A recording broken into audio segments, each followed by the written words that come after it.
અને બેને એમણે કીધું કે મારા પરિવારમાં જેવું ભાજપ છે, પરિવાર છે.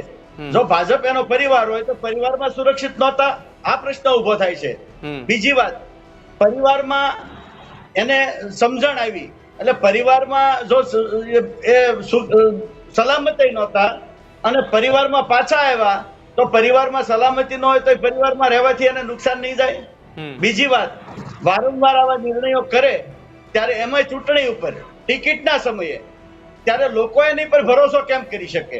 હું રાજનીતિને આટલી બધી હીન કક્ષાએ લઈ જવાનો પ્રયાસ છે કે લોકો વિશ્વાસ જ એક પણ ઉમેદવાર ઉપર વિશ્વાસ કરતા 7 વખત વિચારે. કારણ કે આ બેને જે કામ કર્યું છે, કદાચ આવું 2 કલાકનું રાજનીતિ કે 2 કલાક માટે ખેસ પહેરવાની ઘટના બહુ ઓછી બનતી હોય છે, પરંતુ અત્યારે પક્ષ પલટો એ સામાન્ય વસ્તુ થઈ ગઈ છે. અને જ્યારે પક્ષ પલટો કરે ત્યારે અથવા એક પક્ષ છોડે ત્યારે એનું એક જ કામ, એને ઉપરથી ગાઈડ કરવામાં આવે ગમે એમ હોય, પોતાની પાર્ટીની ઘોર ખોદવા સિવાય કઈ કામ કરે નહીં. એટલે પરિસ્થિતિ અત્યારે એવી છે, પ્રજા જાણે છે, પ્રજાને મૂર્ખ બનાવવા માટેની સ્ક્રિપ્ટો બધી તૈયાર થાય છે અને એના આધારે જ બધા નિવેદનો અપાય છે.